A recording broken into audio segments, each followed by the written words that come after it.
let's discuss our frame that we're going to use with Ethernet. Let's go back to the OSI model first, though. Layer 2, the data link layer, is where we find our frames.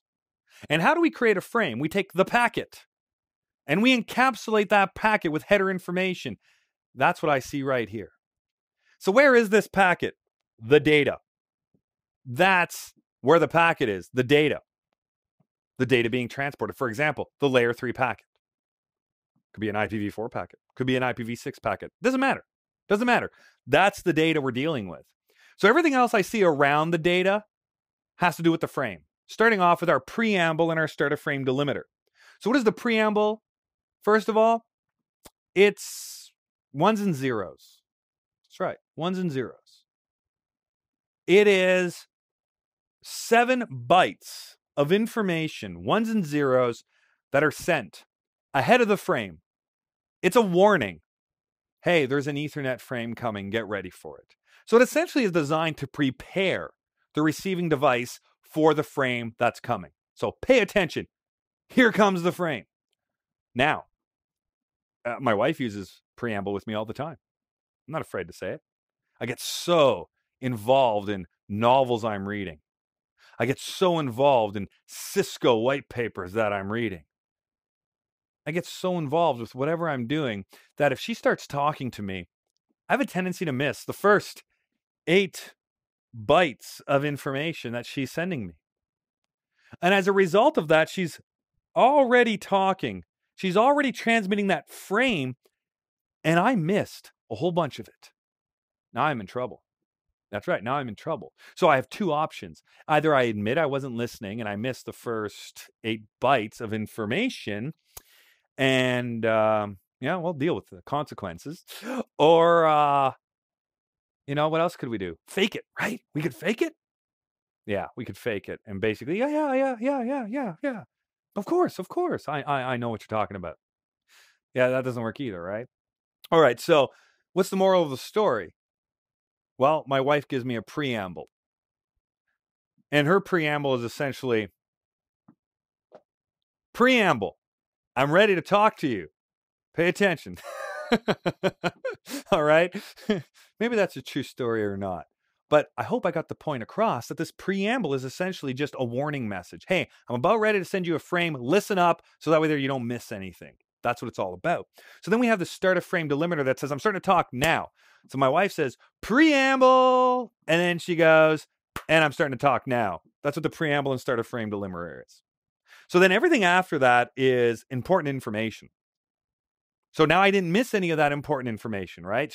My wife gave me the heads up. She gave me the preamble, the start of frame delimiter, and now I'm listening, right? I'm ready to listen, ready to pay attention. So what is being described to me here? Well, first of all, the destination address. MAC address specifically. So MAC addresses reside at what layer of the OSI model? Layer 2. They're used here in the frame to describe the destination of this frame. Who's it going to based on the MAC address? So at layer 2 for Ethernet, our frames are going to be sourced or destined to a MAC address.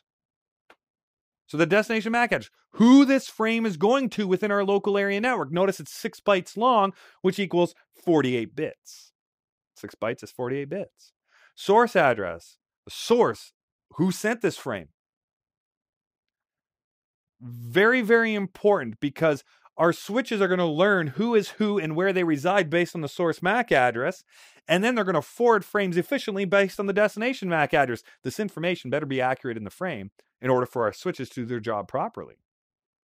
Then we have type. What is the type? Well, in this particular case, our type is referring to our upper layer protocol. That's right, our upper layer protocol. See, every single layer of the OSI model is going to identify what the next upper layer protocol is. So when we're in a frame and we look at the type, well, what is happening at the network layer? Is this data going to be a packet? And if so, is it an IPv4 packet, an IPv6 packet? What are we using at layer 3, the network layer in this particular case? So what is the upper layer protocol? In this example, let's say it's IPv4. And then we'll see later on in further discussions that when you're looking at the header of an IP packet, the layer 3 information, you'll see that it identifies what the transport layer protocol is. And then when you're looking at the transport header information, you'll see that it's referring to what the application is.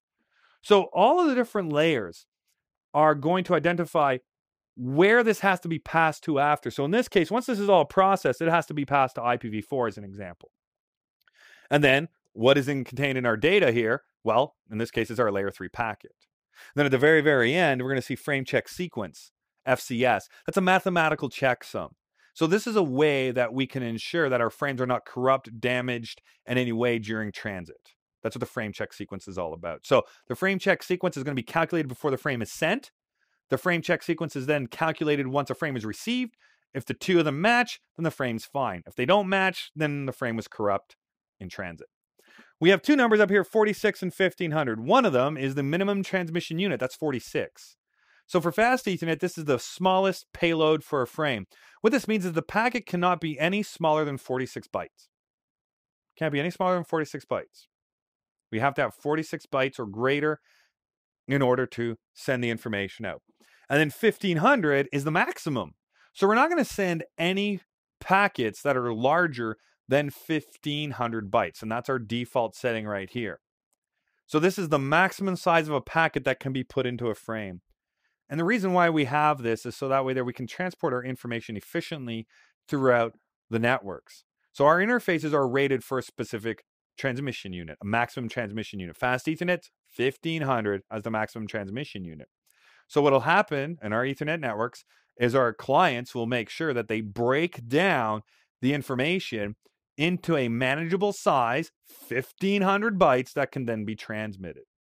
So think about a 1 gig file. Are you going to send a 1 gig file in one shot? No, it's not even possible. It's not even possible because you can't put 1 gig of information inside of a frame.